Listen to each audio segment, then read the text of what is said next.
It's been a journey. We finally finishing series 2. Ah man. It feels longer than I actually it feels shorter than series 1 because for series 1 I didn't have a proper schedule. So yeah, it's wild to think about that we're here. But it's also fun. Because we have a lot more to go through. We have so much more to go through. Today, though, I cannot waste too much time. Luckily, Howard told me that these SCPs are not too long. Except maybe one. But I cannot spend too much time. Yesterday, I had a 4-hour read. I cannot afford that today because I have to wake up early tomorrow for a course. So, let's just get into it. I know that's not fair because we're reaching the end, the last 10 of a series, but sadly, due to circumstances, we'll have to be a bit fast. Alright. So, let's start off with Mediocre Wish Granter is our very first one. And of course it's not showing on here. I thought so. Let me just there we go. Get the text box out.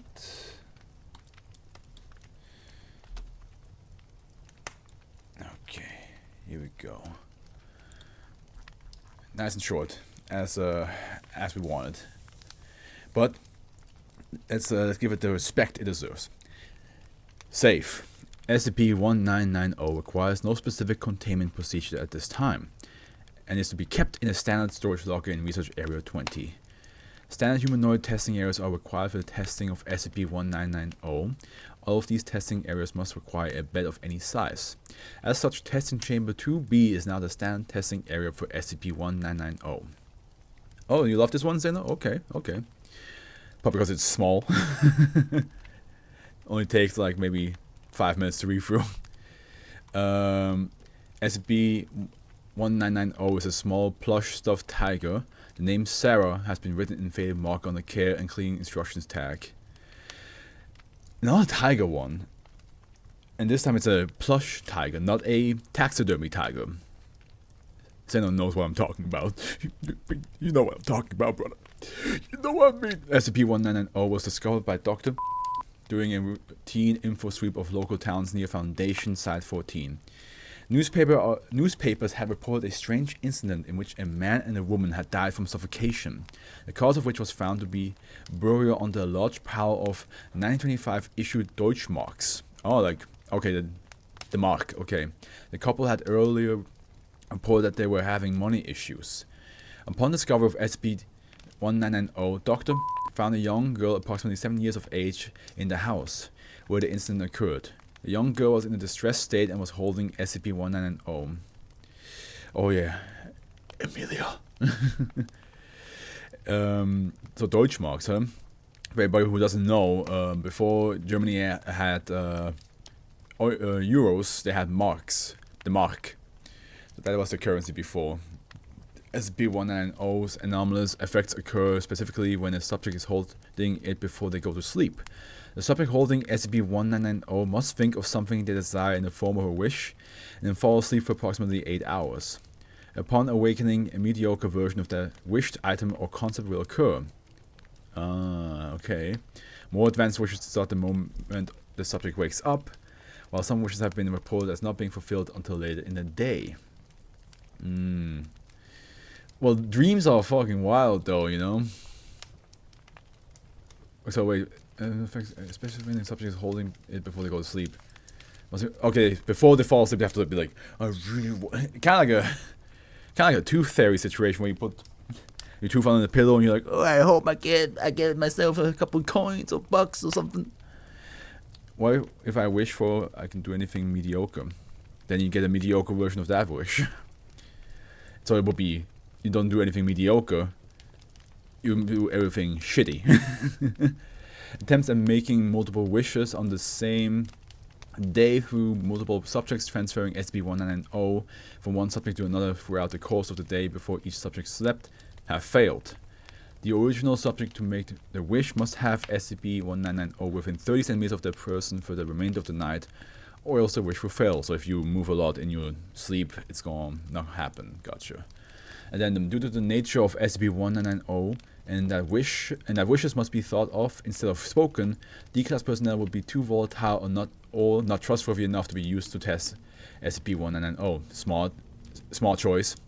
Doctor has been assigned to carry out all testing of SCP-1990. All wishes that are of a physical material are to be designated as -1, -2, and so on. See test logs for additional info.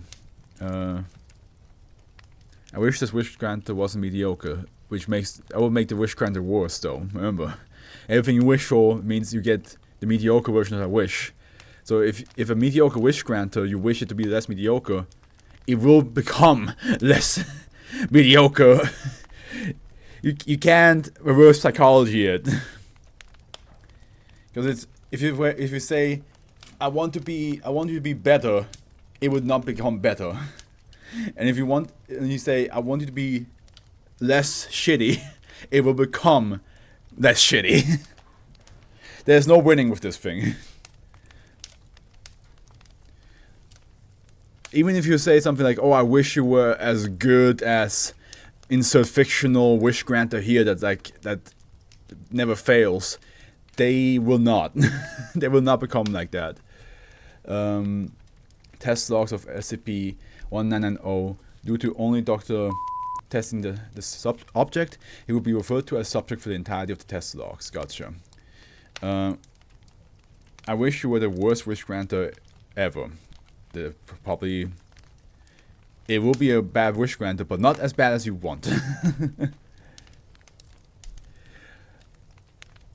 Due to wish. Subject wished to find $20.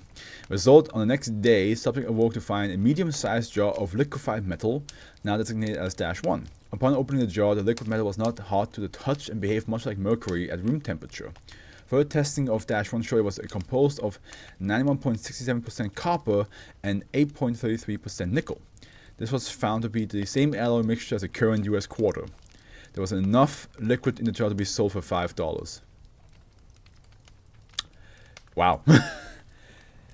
Not only did it not give him $20, it also gave him a liquefied version of said currency. That's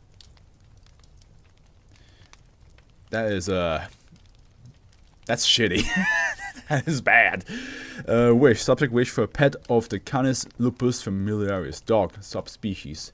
Subject woke to a Pembroke Welshie Corgi, designated now as -2, licking his face. -2 showed no anomalous effect and acted like a normal dog for its species. Subject named -2 Rex. That's not bad. He wished for a dog, and he got a dog.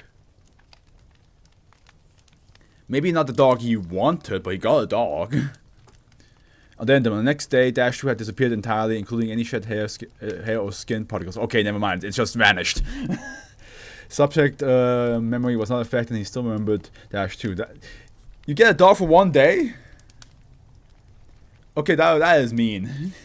Like you're like, oh, the wish actually worked. It worked out. Next day, gone. Wish. Subject wished that no D-class personnel would die tomorrow from other SCP experiments. Result: no D-class personnel died that day. But, addendum, due to no D-class personnel dying that day, hundreds of SCP experiments were ruined. Several doctors were killed, ditto expunged, and the test had to be repeated. Doctor was given a disciplinary hearing and was deemed unfit to do further testing of SCP-199 over the time being. Wait, what if I wish for $1 million, but they probably give me $500K, then I'll do it again and I get $1 million? Well, you don't know how it does it. You just saw it. What could happen is that he wished for $20 and he got liquefied nickel and copper worth $5. You could wish for $1 million and he might give you a coin or a couple coins that were worth 1 million in the far past, but it's worth nothing now because it's a currency you cannot use. You know what I mean? And even if you try, like, maybe it's just useless, or maybe it gives you 1 million in a video game instead. instead of real life. Or it could give you 1 million of Monopoly money. It can give you... there's so much things that can go wrong. Like you're thinking like, oh, you can trick it out, but it will out-trick you. That's the thing. It will always out-trick you. You will not get what you want. Because it's clearly aware of what you really want to do with it. The moment it's aware that you're thinking, I can trick it by doing it this way, it will just bamboozle you back. That's the whole point of these tests. It's showing like even simple wishes like, hey, I want a dog. It's like, oh, here you go, have a dog. But the dog's gone the next day. Afro, I'm not dumb. It was a joke. Sorry about that. But it's a good like discussion point. Like I guess you cannot just not trick it because it's aware. It's a sentient or sapient? It's sentient, right? It's sentient and probably a mind reader, most likely, highly likely, 100% a mind reader. So it would just be like, you want that? Joke's on you. It ain't gonna happen. Probably not sentient. Okay. Blah, blah, blah. Second addendum. The next day, all D-class personnel who should have died that day all died according to what would have normally happened to them under each SCP's effect at the specific times of testing. In addition, the doctors who died from that as well were found returning to work the next day with no memories of the previous tests. Doctor was reinstated to continue testing SCP-1990. Oh my god. But it's some higher being controlling it. Okay. Wait, that's actually hinted on?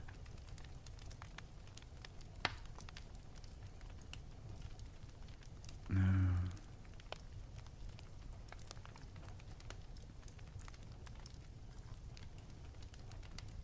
Wait, where do you get that from? I might have missed that. Doctor, it seems SCP-1990's effects have a time period only with living beings. If SCP-1990 is keeping something alive, be it a fully functioning living being or is preventing the death of something living, this effect seems to only last 24 hours. If SCP-1990 made a living being, that being will fade out of existence after a 24-hour period. Oh wait, I made it sound like it was in the article. It was a theory. Oh, it's okay, a theory. I wonder how that came to be, because it doesn't sound like there's any higher being controlling it. But I might like maybe the theory has some solid like base grounds. Subject wished to receive a surprise. Result: subject was seen throughout most of the day in the men's restroom vomiting. See doctor. Additional notes on the matter. Doctor, God fucking damn it! Everything tastes like broccoli. Subject wished to not be able to taste broccoli. Subject reported that while nothing did taste like broccoli anymore, all other foods subsequent tasted of Brussels sprouts. Doctor, I'm done here. I'm so... God damn it. All I wanted was not to taste broccoli, and now it's Brussels sprouts. I wonder if that lasts like forever. If he's now forever cursed with the taste of broccoli. Because that would be sad. Well, that's a curse, right?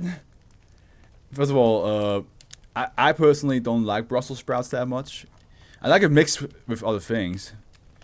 But having everything taste like Brussels sprouts, even candy or like snacks, ugh. The consistency of the snack but the taste of Brussels sprouts, God, nah. No thank you. I'm good. I'd rather not.